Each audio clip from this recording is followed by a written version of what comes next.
क्या हुआ जब अचानक अयोध्या पहुंचा? सैकड़ों नागों का झुंड। इनका संबंध नागलोक से बताया जा रहा है।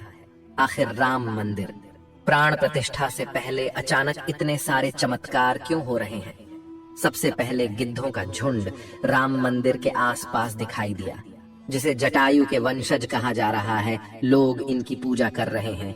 इसके बाद कुछ भालू अयोध्या में अचानक से देखे गए, जो कि जामवंत का प्रतीक है। लेकिन अब एक ऐसा चमत्कार देखने को मिल रहा है जो अयोध्या के लोगों के लिए ही खतरा साबित हो रहा है। आज की वीडियो में बहुत बड़े रहस्य से पर्दा उठने वाला है। आखिर राम जी का नागों के साथ क्या संबंध है? आखिर प्राण प्रतिष्ठा से पहले इतने सारे नाग एक के बाद अयोध्या में क्यों निकल रहे हैं, वो भी अलग अलग प्रजाति के एल।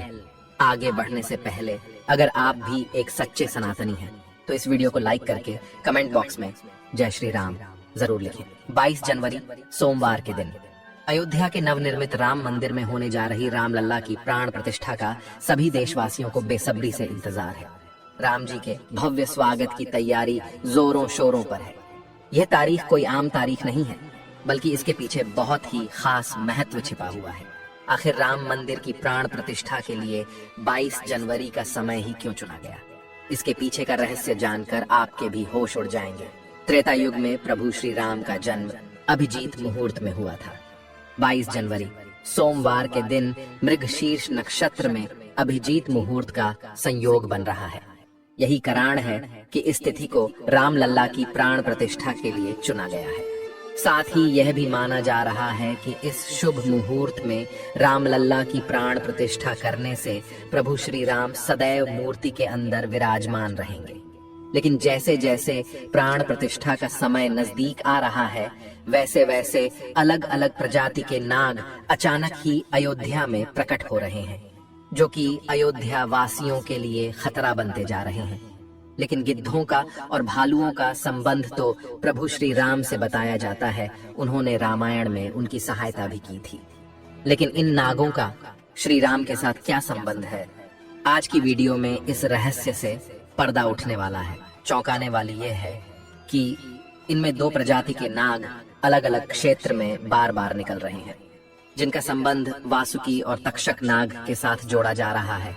ऐसा कहा जाता है प्रभु श्री राम के भाई लक्ष्मण साक्षात अनंत शेषनाग का रूप है, और वासुकी नाग, तक्षक नाग और शेषनाग तीनों ही आपस में भाई है, जिसमें तक्षक और वासुकी नाग पाताल में निवास करते हैं और शेषनाग बैकुंठ में भगवान विष्णु की सेवा करते हैं।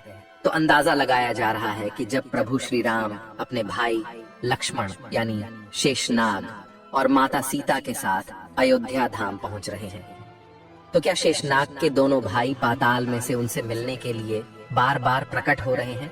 दोस्तों, ये रहस्य बहुत बड़ा है, क्योंकि अयोध्या के क्षेत्र से जब एक सांप को पकड़कर सुरक्षित इलाके में छोड़ा जाता है, तो वही सांप पुनः राम मंदिर परिसर में भी देखा जाता है, जिससे कई बार मजदूरों को भी काम करने में भय महसूस होता है। लेकिन जय श्री राम का नाम उन्हें हिम्मत देता है। आप भी नीचे कमेंट बॉक्स में जय श्री राम जरूर लिखें।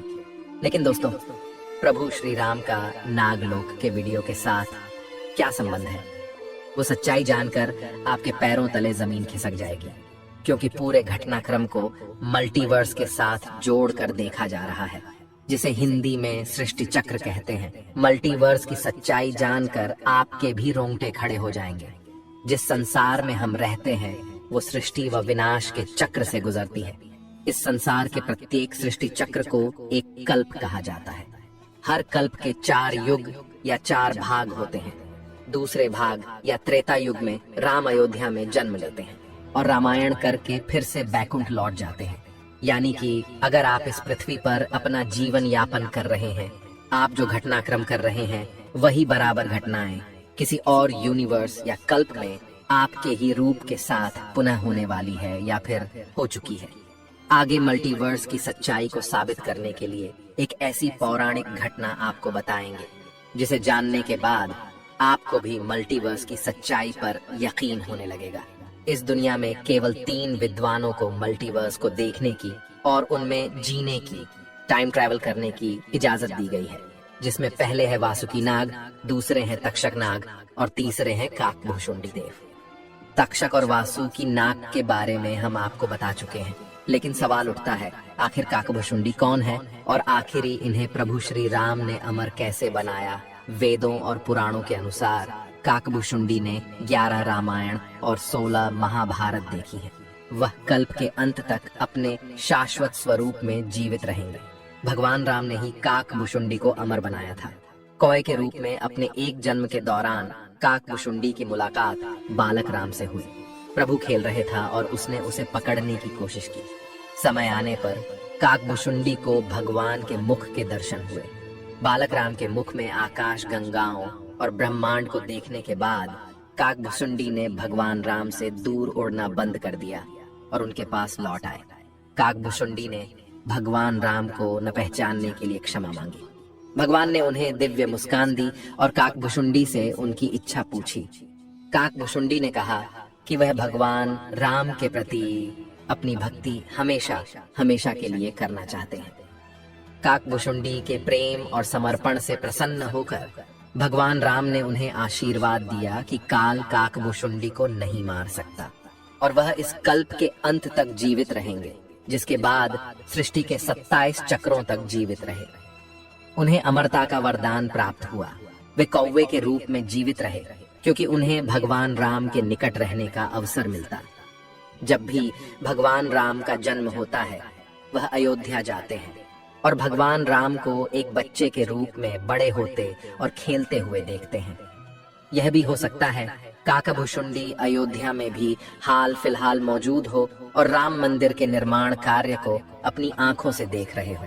यानी कि यह तीनों विद्वान अपनी मर्जी से किसी विकल्प यानी यूनिवर्स में जा सकते हैं, टाइम ट्रेवल कर सकते हैं। और अयोध्या में अचानक से नागों का पाया जाना, वो भी राम मंदिर प्राण प्रतिष्ठा से पहले, तो इनका संबंध भी वासुकी और तक्षक नाग से लगाना गलत नहीं होगा। इन नागों के दर्शन मात्र से भक्तों का उद्धार हो जाता है। लेकिन कई लोग होंगे जो अभी भी मल्टीवर्स यानी सृष्टि चक्र को मानने को तैयार नहीं होंगे। लेकिन आगे हम एक ऐसी कहानी, एक ऐसी सच्ची कहानी आपको बताने जा रहे हैं जिसका संबंध रामायण से जुड़ा है, और इसे जानकर आपको विश्वास हो जाएगा कि मल्टीवर्स वास्तव में होता है। जिस तरह दुनिया में आने वाला हर इंसान की मृत्यु निश्चित होती है, उसी तरह इंसान रूप में जन्म लेने वाले भगवान के अवतारों का भी इस धरती पर एक निश्चित समय है। वो समय समाप्त होने के बाद उन्हें भी अपने प्राण त्याग करके अपने लोक वापस लौटना पड़ रहा था। उसी प्रकार भगवान श्री राम भी इस लोक को छोड़कर वापस विष्णु लोक गए। भगवान श्री राम के मृत्यु में सबसे बड़ी बाधा उनके प्रिय भक्त हनुमान थे, क्योंकि हनुमान के होते हुए यम की इतनी हिम्मत नहीं थी कि वो राम के पास पहुंच चुके। लेकिन स्वयं श्री राम से इसका जो हल निकाला वो मल्टीवर्स यानी सृष्टि चक्र के साथ जुड़ा हुआ है। एक दिन राम जान गए कि उनकी मृत्यु का समय हो गया था। वह जानते थे कि जो जन्म लेता है उसे मरना पड़ता है। उन्होंने कहा कि यम को मुझ तक आने दो, मेरे लिए वैकुंठ, मेरे स्वर्गिक धाम जाने का समय आ गया है। लेकिन मृत्यु के देवता यम अयोध्या में प्रवेश करने से डरते थे, क्योंकि उनको राम के परम भक्त और उनके महल के मुख्य प्रहरी हनुमान से भय लगता था। यम के प्रवेश के लिए हनुमान को हटाना जरूरी था, इसलिए राम ने अपनी अंगूठी को महल के फर्श के एक छेद में से गिरा दिया और हनुमान से इसे खोजकर लाने के लिए कहा। हनुमान ने स्वयं का स्वरूप छोटा करते हुए बिल्कुल भंवरे जैसा आकार बना लिया और केवल उस अंगूठी को ढूंढने के लिए छेद में प्रवेश कर गए। वह छेद केवल छेद नहीं था, बल्कि एक सुरंग का रास्ता था जो सांपों के नगर नागलोक तक जाता था। हनुमान नागों के राजा वासुकी से मिले और अपने आने का कारण बताया। वासुकी हनुमान को नागलोक के मध्य में ले गए, जहां अंगूठियों का पहाड़ जैसा ढेर लगा हुआ था। वासुकी ने कहा, यहाँ आपको राम की अंगूठी अवश्य ही मिल जाएगी। हनुमान सोच में पड़ गए कि वो कैसे उसे ढूंढ पाएंगे, क्योंकि ये तो भूसे में सुई ढूंढने जैसा था। लेकिन सौभाग्य से जो पहली अंगूठी उन्होंने उठाई वो राम की अंगूठी थी। आश्चर्यजनक रूप से दूसरी भी अंगूठी जो उन्होंने उठाई वो भी राम की ही अंगूठी थी। वास्तव में वो सारी अंगूठी जो उस ढेर में थी सब एक ही जैसी थी। इसका क्या मतलब है? वह सोच में पड़ गए। वासुकी नागबाले। जिस संसार में हम रहते हैं वो शुरू भी होता है और प्रलय के साथ उसका अंत भी हो जाता है। प्रत्येक कल्प में चारों युग आते हैं और समाप्त भी होते हैं, और हर सतयुग के अंत में एक वानर इस अंगूठी का पीछा करता है और पृथ्वी पर राम मृत्यु को प्राप्त होते हैं। इसलिए यह सैकड़ों हजारों कल्पों से चली आ रही अंगूठियों का ढेर है। सभी अंगूठियां वास्तविक हैं। अंगूठियां गिरती रहीं और इनका ढेर बड़ा होता रहा। भविष्य के रामों की अंगूठियों के लिए भी यहाँ काफी जगह है। हनुमान जान गए कि उनका नाग लोक में प्रवेश और अंगूठियों के पर्वत से साक्षात कोई आकस्मिक घटना नहीं थी। यही मल्टीवर्स का रहस्य था। ये राम जी का उनको समझाने का मार्ग था कि मृत्यु को आने से रोका नहीं जा सकेगा। राम मृत्यु को प्राप्त होंगे, संसार समाप्त होगा, लेकिन हमेशा की तरह संसार पुनः बनता है और राम भी पुनः जन्म लेंगे। इस घटना के बाद प्रभु श्री राम सरयू नदी में समाहित हो गए। उनके साथ अयोध्या का एक एक वासी भी सरयू नदी में समाहित हो गया। यहाँ तक कि कीट पतंगे और अयोध्या के पशु पक्षी भी सरयू नदी में समाहित हो गए। ऐसा कहा जाता है अयोध्या में जितने भी रहिवासी रह रहे थे वह सभी देवी देवताओं के ही अंश थे, जो प्रभु श्री राम की लीला को अपनी आंखों से देखने के लिए अयोध्या में रहवासियों की तरह रह रहे थे। जब रामायण काल पूरा हुआ तो वह भी प्रभु श्री राम के साथ अपने अपने धाम लौट गए। मात्र अयोध्या का भूभाग ही बच गया और वर्षों तक यह भूमि यूं ही पड़ी रही। बाद में श्री राम के पुत्र महाराज कुश ने अयोध्या को फिर से बसाया। इसका वर्णन कालिदास के ग्रंथ रघुवंश में मिलने की बात कही जाती है। रामायण के अनुसार कुश ने ही सर्वप्रथम पत्थरों के खंभों वाले मंदिर का अपने पिता श्री राम की पूज्य जन्मभूमि पर निर्माण करवाया। वहीं जैन परंपराओं के मुताबिक अयोध्या को ऋषभदेव ने फिर से बसाया था। भविष्य पुराण के अनुसार उज्जैन के महाराज विक्रमादित्य ने ईसा पूर्व में एक बार फिर से दूसरी बार उजड़ चुकी अयोध्या का निर्माण करवाया। धार्मिक ग्रंथों के अनुसार उन्होंने अयोध्या में सरयू नदी के लक्ष्मण घाट को आधार बनाकर 360 मंदिरों का निर्माण करवाया था। वे भगवान विष्णु के परम भक्त थे और इसीलिए उन्होंने ही श्री राम जन्मभूमि पर एक भव्य मंदिर का निर्माण करवाया था। हिंदू पक्ष का दावा रहा है कि बाबर से पहले भी 1833 में मुस्लिम आक्रमणकारी सालार मसूद ने जन्मभूमि मंदिर को ध्वस्त कर दिया था। अयोध्या में राम जन्मभूमि मंदिर पर विवाद की कहानी की 1528 से शुरू हुई। हिंदुओं का दावा रहा है कि मुगल आक्रमणकारी बाबर ने उस पवित्र जगह को तोड़कर उस पर मस्जिद का निर्माण करवा दिया।